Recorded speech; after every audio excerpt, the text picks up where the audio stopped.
बदतमीजी है भैया? आपके पास घर की कीज है, इसका ये मतलब नहीं आप जब मन चाहे तब आ जाएंगे। वो मैं कमरे का रेंट लेने आया था ना, इसीलिए आ गया। आपको नॉक करना चाहिए ना। यार मैं सोच रही हूँ कि घर का लॉक चेंज कर लूँ। ये मेरी बात मान, वो घर ही चेंज करे। नहीं यार, इस एरिया में इतना सस्ता रूम और कहाँ मिलेगा। मुझे तेरा वहाँ रहना ही अजीब लगता। डोंट वरी, तुम टेंशन मत लो, मैं अपना पूरा ख्याल रखूंगी पक्का। चलो मैं इस रास्ते से जाऊंगी। हाँ मैं भी निकलता हूँ। बाय। Take care.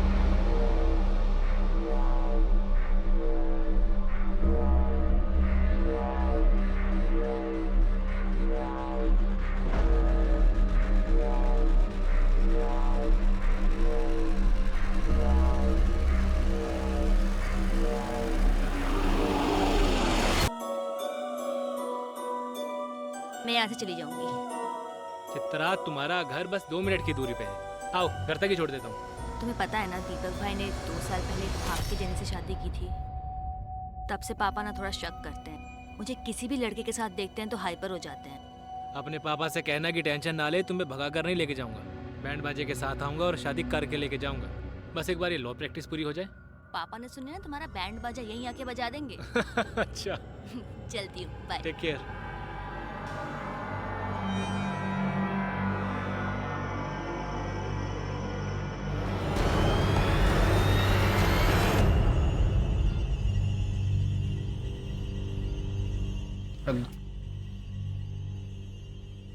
आज डिनर पे चलें क्या? आज नहीं, आज बहुत काम है।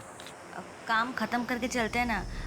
जब से शादी हुई है तब से हम कहीं बाहर नहीं गए, तो मैं सोच रही थी कि बोला ना बहुत काम है, टाइम नहीं है मेरे पास। समझ में नहीं आ रहा है। मेरे सर पे मत खड़ी रहो, जाओ यहाँ से।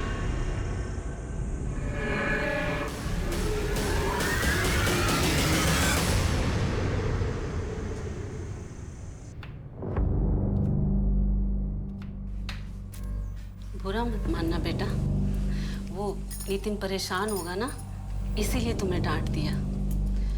वो क्या है ना, इतनी गर्मी में उसे बाइक से आना जाना पड़ता है, ऐसे में दिमाग तो गर्म होगा ही ना। मैं क्या सोच रही थी कि तुम अपने पापा को बोलकर एक कार खरीद लो। कार? लेकिन माँ जी, शादी के समय तो दहेज की कोई बात नहीं हुई थी। हाँ तो बेटा, ये दहेज कहाँ है? ये तो तुम्हारे पापा की तरफ से तुम्हारे लिए गिफ्ट होगा ना, और कार तो तुम्हारे ही नाम पर होगी।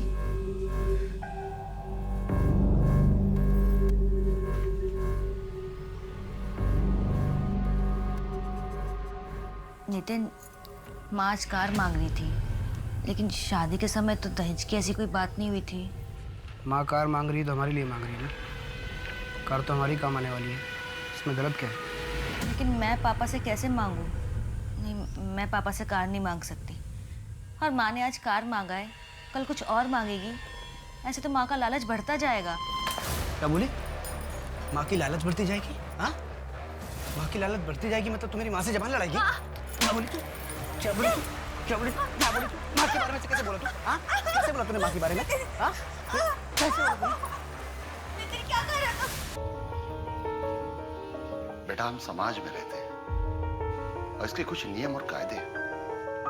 इस तरह गृहस्थी छोड़कर नहीं आते। पापा, वो नितिन मुझे और उसकी माँ, वो भी मुझ पर हाथ उठाती है। छोटी सी गलती होती है और सिर्फ मार पड़ती है। थोड़ा बर्दाश्त कर लो, एक बार बच्चा हो गया तो सब ठीक हो जाएगा। नहीं अंकल, ये बात गलत है। एक बार हाथ उठ गया तो हमेशा उठता ही रहेगा। मैं एक लॉयर को जानता हूँ, उन्हें मैं असिस्ट करता हूँ। चित्रा, तुम कल मेरे साथ उनके पास चलना। देखो, जो करना है वो करो, लेकिन एक बात याद रखना चित्रा, एक गलत कदम और जिंदगी भर पछताना पड़ेगा।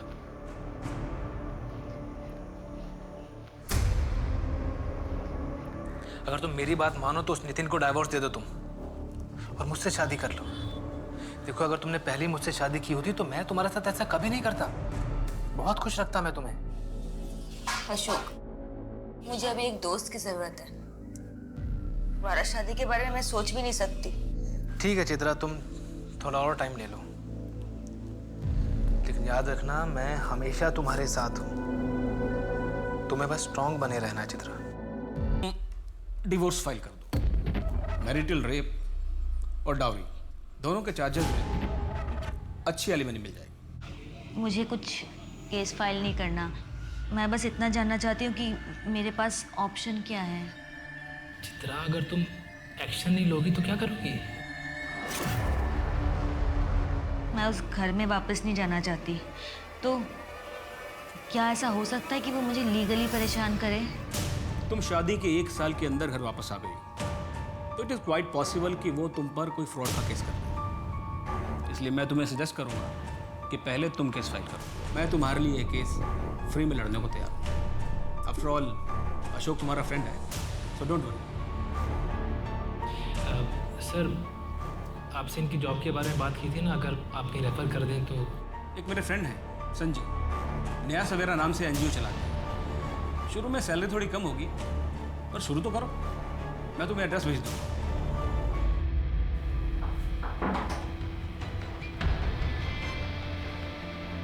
लोअर सर के जो एरियाज है ना, वहाँ हमें प्रोग्राम्स करने हैं। डॉक्टर मिताली से मेरी बात हो गई है, तुम उन्हें कोऑर्डिनेट कर लेना। हाँ, एक्चुअल साइज पे बात करते हैं। वैसे तुम्हारा साइज क्या है? सर, आप ये क्या कर रहे हैं? क्या क्या कर रहा हूँ मैं? सर, मैं पहले दिन से ये सब देख रही हूँ, मुझे ये सब ठीक नहीं लगता। तो नौकरी छोड़ दो। हाँ, सामान पैक करो, जाओ। तो और क्या करती? कितनी बार तुम्हें मैंने बताया, तुमने कहा इग्नोर करो, उनके कैबिन में मत जाओ। ऐसे कैसे काम करती मैं? जैसे सब करते हैं चित्रा। प्यून को छोड़ के कौन जाता संजय के कैबिन में, बताओ? अशोक, मैं वैसे ही बहुत परेशान हूँ और तुम हो कि मुझे सुनाए जा रहे हो। अब जल्दी से आ जाओ मुझे पिक करने। चित्रा, तुम मुझे इतना ग्रांटेड क्यों लेती हो? मेरी बात तो तुम मानती नहीं हो, लेकिन तुम्हें कोई मुसीबत हो, तुम्हें जरूरत हो, मैं तुरंत हाजिर हो जाऊं। ऐसा नहीं होता है यार। अशोक, कैब बुक करनी पड़ेगी अभी।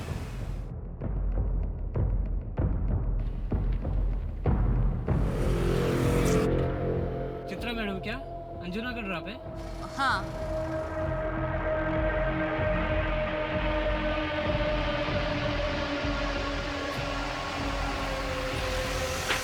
OTP है 2175।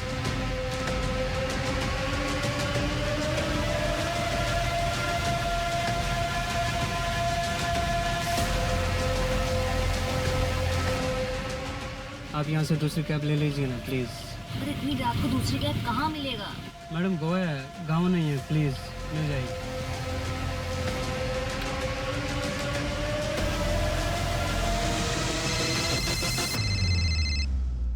हेलो, घर पहुंच गई चित्रा? तुम्हें क्या मतलब? सॉरी बाबा, मैं गुस्से में बहुत ज़्यादा बोल गया। अच्छा बताओ, कहाँ पहुंची हो? मैं यहाँ पर स्टाको के पास हूँ, वॉक कर रही हूँ, कैब ही नहीं मिल रही। वहाँ पीटर की दुकान है ना, वहीं वेट करो, मैं बस 10 मिनट में आ रहा हूँ। ओके? ठीक है।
आइए।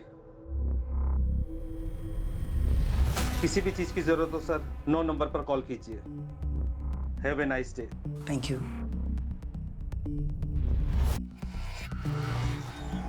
रोहित, हाँ? यहाँ पर ऐसे लॉज में हम ठीक तो कर रहे हैं ना? यार प्रिया, एक तो कितनी मुश्किलों के बाद हमें कॉलेज फेस्टिवल के बहाने एक साथ दिन बिताने का मौका मिला है। प्लीज़ यार, कम से कम आज के लिए तो सही गलत के बारे में सोचना छोड़ दो। लेकिन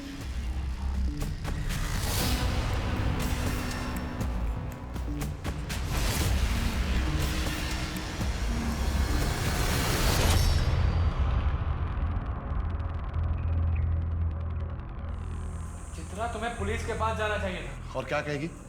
रात में रोड पे अकेली थी, किसी ने उठा लिया और इसके साथ कहीं मुंह दिखाने लायक छोड़ोगे कि मुझे? पापा, इसमें मेरी क्या गलती है? ससुराल में रहती तो ना काम करने की जरूरत पड़ती है ना इस तरह रात को अकेले रोड पे घूमने की। और होती तो कोई ना कोई साथ में होता तुम्हारे। मुझे कोई कंप्लेंट नहीं करवानी। क्या बोलूंगी मैं? कौन था, क्या हुआ? मुझे कुछ नहीं याद है। चित्रा, पर पुलिस कंप्लेंट तो तुम्हें करनी चाहिए। क्या बोलूंगी वहां पे मैं? मुझे कुछ याद नहीं है, मुझे कुछ नहीं याद है।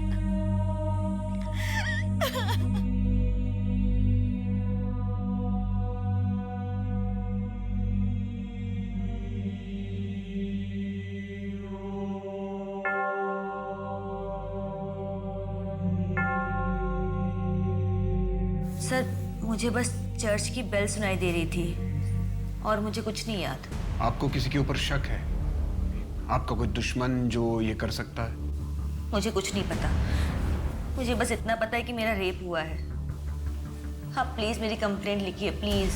सर, मुझे इसकी बातों में कोई बेस नहीं लग रहा। 4 दिन हो गए ना, इसने कपड़े संभाल कर रखे ना कुछ। रेप हुआ भी है या नहीं, हम कैसे प्रूव करें? सर, मुझे तो इस केस में कुछ गड़बड़ लग रहा है। विशाखा गाइडलाइन के मुताबिक हमें केस फाइल करना पड़ेगा। करते हैं, इन्वेस्टिगेशन शुरू करते हैं। अगर क्राइम हुआ है तो एविडेंस मिलेगा, और नहीं हुआ तो उसका एविडेंस भी मिल जाएगा।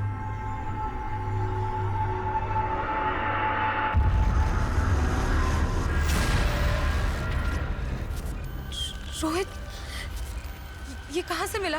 मेरे दोस्त आशीष ने बताया। उसने कल रात इंटरनेट पे देखा था। 1,26,212 लोगों ने ये वीडियो देख ली। रोहित, अब हम क्या करेंगे? तुम टेंशन मत लो प्रिया, मैं कुछ करता हूँ। बस ये बात घर वालों तक ना पहुँचे। आशीष ने बोला कि ये पेड साइट है, शायद ही हमारे घर वालों तक पहुँचे। इस साइट पर लॉगिन करना पड़ता है। ये तुम टेंशन मत लो, मैं सब ठीक कर दूंगा। लेकिन रोहित, ये कर कौन सकता है?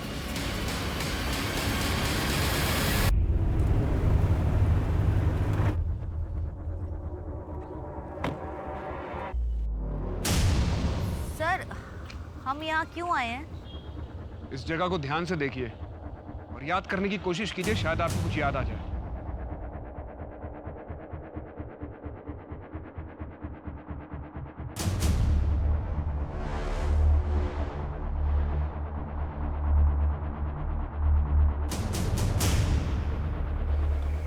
नहीं सर, मुझे कुछ याद नहीं आ रहा है। चित्रा, तुम्हारे सीडीआर से हमें पता चला है कि तुम्हारा फोन स्टारको जंक्शन पर ही स्विच ऑफ हो गया था, इसलिए तुम्हारे केस को इन्वेस्टिगेट करने के लिए हमारे पास कोई एविडेंस नहीं है। सर, अगर आपको लगता है मैं झूठ बोल रही हूँ तो आप मुझे यहाँ क्यों लेकर आए हैं? चित्रा, तुम्हारी कंप्लेंट की जांच करना हमारी ड्यूटी है। हम तुम्हें जज नहीं कर रहे हैं, हमारा काम नहीं है। लेकिन अगर तुम्हें कुछ याद ही नहीं आएगा तो हम लोग अपना काम कैसे करेंगे? इस तरफ ध्यान से देखो, शायद इधर कुछ याद आ जाए।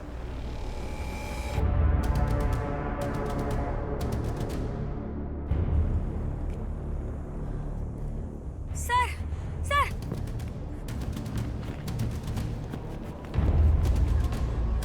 सर, सर, मैं यहाँ आई थी उस दिन इस घर से निकल के मैं यहीं आई थी सर। तुमने पहले बताया था कि तुमने चर्च की बेल सुनी थी। यहाँ आसपास के एरिया में 2-3 चर्च हैं। याद करने की कोशिश करो कि तुम इस रास्ते से आई थी। एक रास्ता इधर से भी है और एक रास्ता इस तरफ जाता है। याद करो तुम किस रास्ते से आई थी।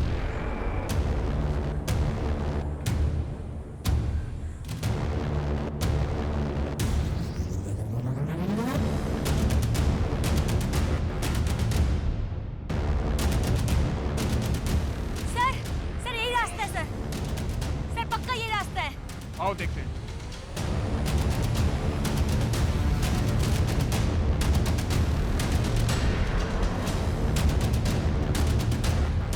सर, सर मैं यहाँ आई थी। मैंने आपसे कहा था ना यहाँ लेके। सर मैं पक्का आई थी यहाँ पे। सर, यहाँ 5 मिनट की दूरी पर एक चर्च भी है। गाड़ी बुलाओ।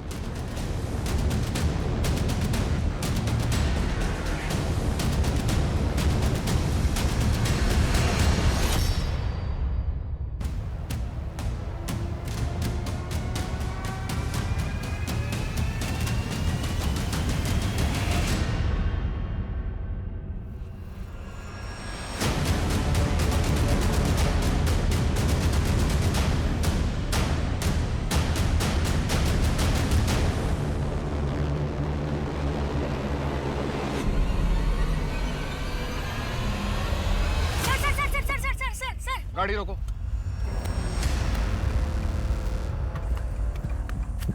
सर सर सर यही वाला घर था, शायद यही वाला घर था सर। सर अंदर व्हाइट कलर की दीवार है, दीवार पे एक फोटो फ्रेम है।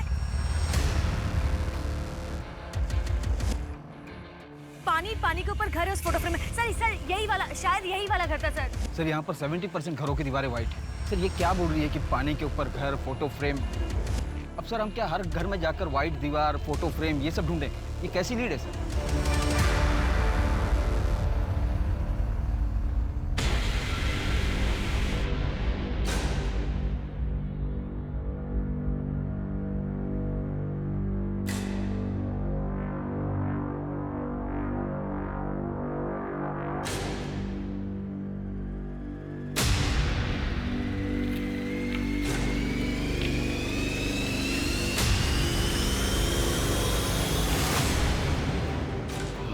तुम्हारी सारी सच्चाई जानता हूँ कि कैसे तुम लोगों को प्राइवेट मोमेंट्स को चिपक कर रिकॉर्ड करते हो और फिर बाहर मार्केट में बेचकर उनसे पैसे बनाते हो। मैं जैसा कहता हूँ अगर वैसा नहीं किया तो तुम्हारी इस लॉज पर ताला लगते 1 मिनट नहीं लगेगा।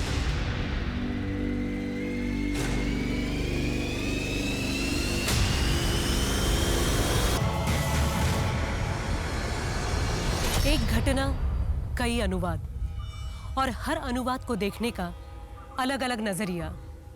ऐसे में ये समझ पाना मुश्किल हो जाता है कि कौन सच बोल रहा है और कौन मनगढ़ंत कहानी गढ़ रहा है। इसी वजह से कई बार सही को गलत और गलत को सही साबित करना बहुत आसान हो जाता है। लेकिन ये दोनों परिस्थितियां मनुष्य और समाज दोनों के लिए बहुत ही हानिकारक हैं। हमारे देश में हर दिन कई रेप होते हैं, लेकिन इनमें से केवल 1% रेप केसेस की पुलिस कंप्लेंट दर्ज कराई जाती है। बाकी सब चुप्पी में खो जाते हैं। पुलिस, समाज या अखबारों तक कभी पहुंच नहीं पाते। नमस्कार, मैं सोनाली कुलकर्णी क्राइम पेट्रोल सतर्क के इस नए अध्याय में आपका स्वागत करती हूँ।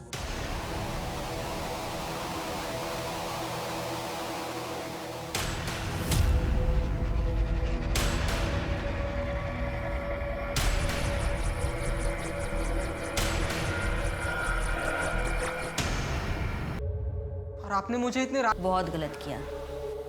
जूनियर्स की रैगिंग करना मना है। दोबारा ऐसी गलती नहीं करूंगा। और इस पनिशमेंट के बाद तुम दोबारा वो गलती करने की सोचोगे भी नहीं। मतलब मैं कुछ समझा नहीं।